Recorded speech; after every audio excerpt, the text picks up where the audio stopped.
tibajjaffe. Bismillahir Rahmanir Rahim. Alhamdulillah wassalatu wassalamu ala rasulillah sallallahu alaihi wasallam. Abatuwuliriza abalungi mwenna, assalamu alaikum wa rahmatullahi wa barakatuhu. Tuli ku musomo gwaffe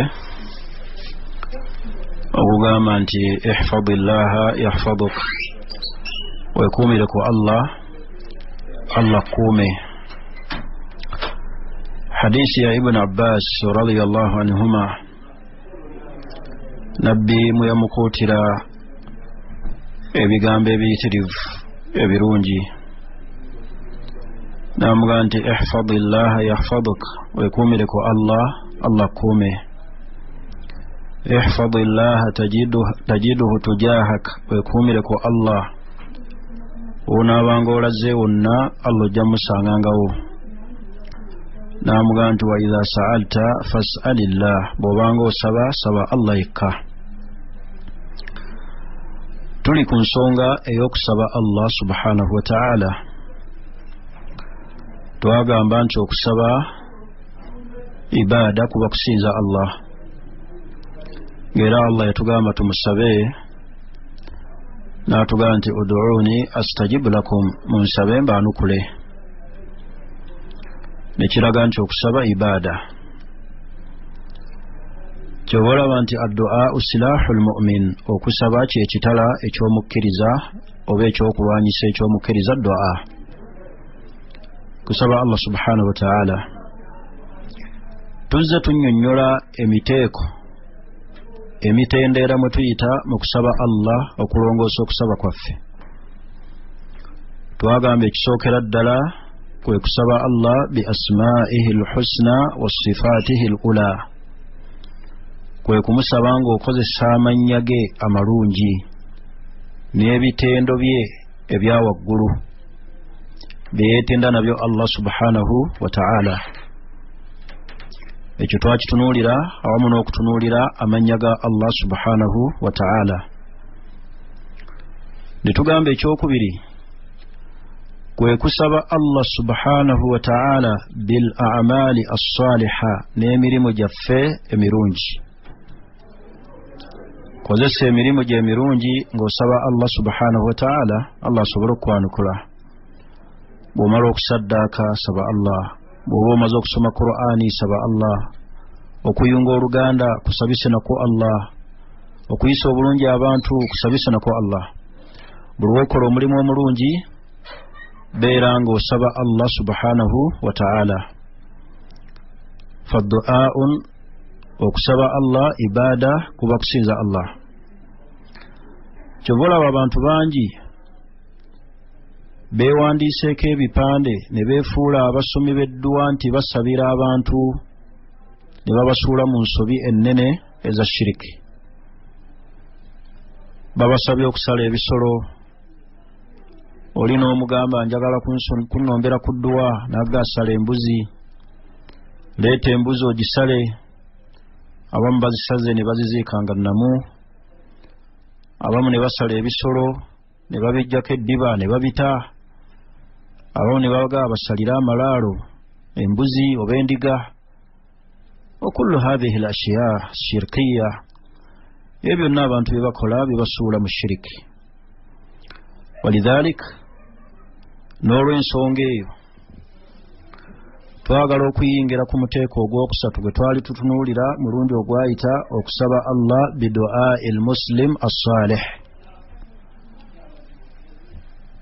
nga muganda wo omusiraamu omukkiriza omulongoofu akusabira ku dduwa.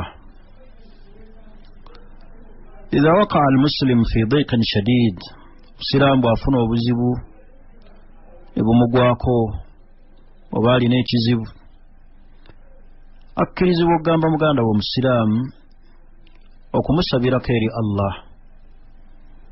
Naye twatunuulira obukwakkulizo bw'omuntu ani gw'ogamba akusabireko eri Allah, amakulu ani akkirizibwa okukusabira edduwa. Ekisookera ddala an yakuuna musliman, ateekeddwa okubeera nga musiraamu. Atali musiraamu afulumamu. Tetukkirizibwa kugenda wa muntu yenna kaabe nga alina kyaki esinga obunene mu ggwanga kabenga alina byazzaayo, kabenga tulaba ku maaso gaffe nti alina ebyamagero, ebbanga lyamalanga si musiraamu, tetukkirizibwa kumugamba kutusabirako eri Allah. An yakuuna musliman, ateekeddwa okubanga musiraamu akusabira edduwa. Wa an yakuuna ma'ruufan bisalahan wattaqwa, ateekeddwa okubanga amanyikiddwa bisalahan n'obulongoofu, wattaqwa n'okutya Allah. Mulimu abantu b'otunuulira nga si balongoofu, nga tebalina na kutya Allah. Omuntu gw'oyagala okusomera edduwa nga naye kennyini yeetaaga kusabira dduwa, mwonoonefu, musamize, mulaguzi, mushiriku. Abantu abeerangalanga nti sheekh omusomi w'edduwa kakongoliro, akwata ababbi, alina eddagala erikwata ababbi, oyo obukwakkulizo bumujjamu, totawaana kgenda gy'ali kusabira eri Allah. Muntu omulongoofu ye abeera awo, teyeeranga, teyeekubira na bulango.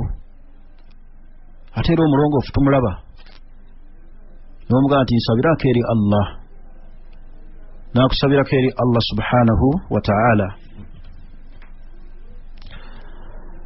Ekyokusatu, akakwakkulizo akookusatu, an yakuuna salihan qadiran ala ddua, ateekeddwa okubanga mulongoofu qadiran ala ddua, ng'ate asobola okukusabira. Qadiran ala ddua, ng'asobola okukusabira. Mulimu abantu tamanyi na kusoma dduwa, ebigambo byayogera alfaadhu shirikiya, bigambo bya shiriki, nyukuta zaayatula. Edduwa ekizibu ky'olina kya riziki, ate akusomera dduwa ndala. An yakuuna qadiran ala ddua, okubanga asobola okukusabira. Kusaba akumanyi, asobola okutendereza Allah, asobola okuwanika emikono n'akusabira eri Allah. Qadiran ala ddua, ng'edduwa asobola ogikusabira. Kizibu ky'olina asobola okukusabira eri Allah, n'alombojja ebigambo n'atendereza Allah, n'akusabirako eri Allah. Qadiran ala ddua, ng'okukusabira akisobola. Mulimu abantu abapanga obupanzi, nga neweeweza ne harufu zaafulumya mu kukusabira, nga ye kennyini yeetaaga kusabira. Yeetaaga kusooka kutuuza wansi, ayiga okwatula al-Fatiha, ayiga okufulumya khurufu, ayiga okwatula ebigambo, ayiga okusaalira nabbi, ayiga ebitenderezebwa ne Allah abimanye. Qadiran ala ddua, alina obusobozi, asobola okukusabira. Yaqdir. Ekirala, wa an la ya'khudha ala dhalika ajran, kwe kubeera nga edduwa eyo tagufudde mulimu, tasaba musaala. Abasomi b'edduwa beewuunyisa, abeefuula nti basomera abantu edduwa, beekubako ebipande, ne beeranga ku leediyo, ne beeranga ku byalo. Agamba nti sheekh omusomi w'edduwa kakongoliro, buli alina ekizibu agaba oluzaalo. Subhanallah, agaba oluzaalo ye Allah. Teri wuli omuntu agamba nti alina edduwa egaba alina akusomera n'ofuna oluzaalo, akusomera n'ofuna visa, alina edduwa ekwata ababbi, asobola okukusomera edduwa muntu n'abulira mu nnimiro ng'azze okubba. Fahaadha ghayru salih, oyo si mulongoofu. Allah ya'khudha ala dhalika ajran, tagufuula mulimu. Ali awo atudde waka alinda bantu kubasomera maduwa, tagifuula ogwo mulimu. Edduwa ey'oluzaala agiteekako ssente za njawulo, edduwa ey'ababbi agiteekako ssente za njawulo, edduwa ekutwala e Makka agiwa ssente za njawulo. Allah ya'khudha ala dhalika ajran, wabula idha sana ma'rufan, bw'akukolera ekirungi n'akusabirako eri Allah, n'omuwaayo akasiimo nga gw'osiimye, fala ba'sa bidhalik, ekyo tekirina mutawaana. Allah ya'khudha ala dhalika ajran, tagufuula mulimu, musaala. Leeta embuzi, leeta ente, kusomera edduwa eyo ojja kumala kuleeta wano mbuzi. Oyo kasita atandika ebyo ne yeeranga ng'akuggyako omusaala ogw'edduwa, omuntu omulongoofu omugamba bugambi nteekaako mu dduwa ze eri Allah, nsabirako eri Allah, nakusabira eri Allah takusaba sente tidwa jensomye yetaaga sente muno nina ekizibu riziki ennaku zino ekendedde mirimu tegitatambula abakasitoma tebakyalabika njagala onsabireko ku dduwa tojja kukolayo emitwalo 5 ojja kukolayo emitwalo 3 fahatha weyafaanana bw'atyo agamba bw'atyo ghairu salih liddua tasaana kusabira era tomuwa mulamwa gwakubeera nti akusabira omuntu omulongoofu amanyikiddwa teeranga tayagala na bantu kumumanya wabula omulaba mulongoofu musajja ajjumbira amateeka ga Allah musajja alina takwa musajja mulongoofu yeegendereza obutasobya Allah bensabirako eri Allah kuteeke mu ddua bwayimirira ekiro okusabako Allah naye n'osanga omuntu asabira abantu eddua n'okusaala ekiro takusobola tasaala na kiro talina sunna ze yekwata nako oyakusabira ati eri Allah obulongoofu buli luddawa Qur'ani tamanyi nagisoma bwe bulongoofu bwe buli luddawa bantu abeerimba nti basobera abantu eddua nakubuzaabuza waguze ekidduka najja tayagala asomere mmotoka najja n'atula ku steeringi alese Qur'ani agitadde ku steeringi alese amazzi agayiye mu yingini ekyo kiraga omuntu nti taliimu bulongoofu taliimu kutya Allah bantu abamu akusaza embuzi nagagiziika wansi mu musingi leeta enjiibwa ogenda kukola bwoti enedduwa ejja kukola bweti ne bweti tateekako obuntu obukwakkulizo fahatha gairu salihi liddua weyafaanana bw'ati akusaba essente alina ebikolwa ebifaanaganako bwe bityo musajja alina essaba ali awo sanga abakyala bonna bamwetoolodde abamu bw'abakwata mu mabeere bw'abasabira eddua fahatha gairu salih oyo si mulongoofu era tasaana kusomera ddua ekyokubiri ekisembayo ekyokutaano kukakwakkulizako omuntu okusomera eddua an yakuna hayyan ghairu mayyit akusomera eddua ateekeddwa okubanga mulamu si mufu mulamu nga si mufu abantu bangi bagenda eri abantu abaafedda nga babafuula nti balongoofu ne babasaba babamalira ebyetaago ne babasaba babasabireko eri Allah ate nga ategeeza mufu yakuna hayyan ateekeddwa okubanga mulamu qadiru ala ddua ghairu mayyit ng'okusaba akusobola ng'ate si mufu falmayyit omufu hatta wa in kana nabiyyan ne bw'abeeranga nabbi Muhammadin sallallahu alaihi wasallam ayebase Madina titukkirizibwa kugenda ku ntaanaye ne tumugamba atusabireko eri Allah hatta wa in kana Aba Bakari ne bw'abeera Abubakari Siddiq radiyallahu anhu tokkirizibwa kugenda gyali ayebase Madina n'omugamba sabirako eri Allah ya Aba Bakar udu Allah li sabirako eri Allah la ateekeddwa okuba nga mulamu si mufu bantu bangi bagenda ku ntana z'abantu abalongoofu ate era abantu abamu abasiraamu kino mukimanye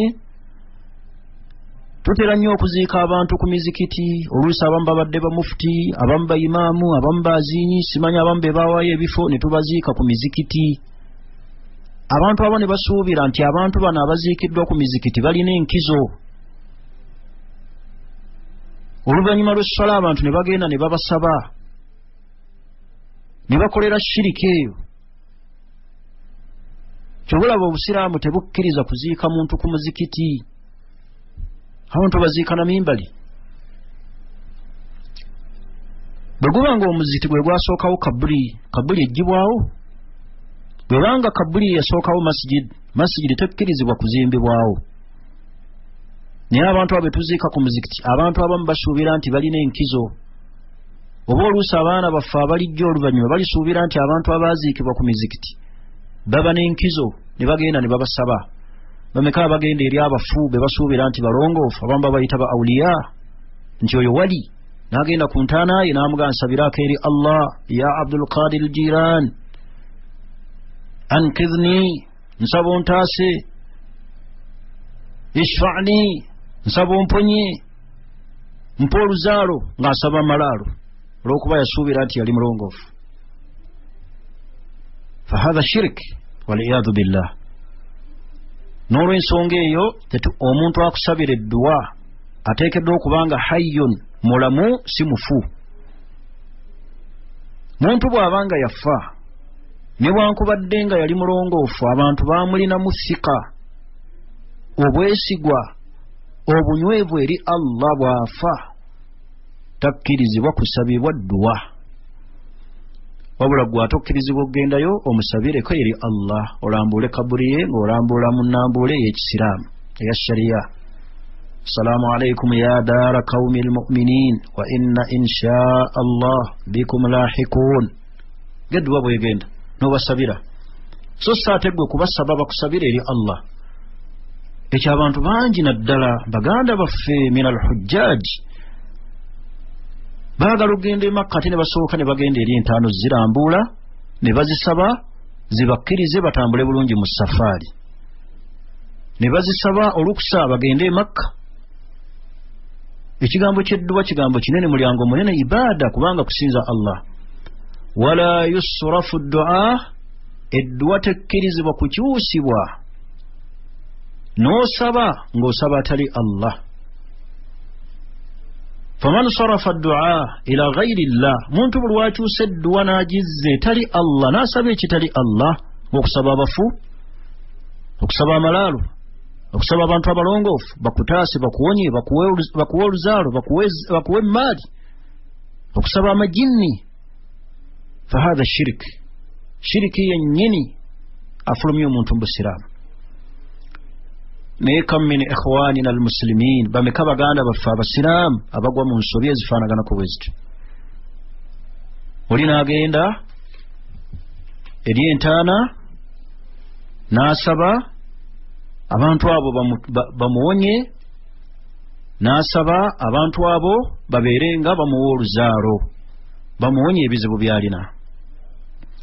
N'olw'ensonga eyo tekikkirizibwa kugenda eri muntu kumusaba n'obeera nti osaba akuyambe, akuwonye, akutaasa ebizibu by'olina. Obunno bwe bukwakkulizo bw'omuntu gwe tukkirizibwa okgenda tumusabe atusabireko eri Allah subhanahu wa ta'ala. N'olw'ensonga eyo omusomo gwaffe olwaleero kagukomaawo biidhinillahi ta'ala. Tusabe Allah subhanahu wa ta'ala atusinkanye omulundi ogujja nga tutandikirawo wennyini wetukomye. Wassalamu alaikum wa rahmatullahi wa barakatuhu. Eno ya adhan ku 10.7 Pearl FM ng'ekutuusibwako BMK Group of Companies.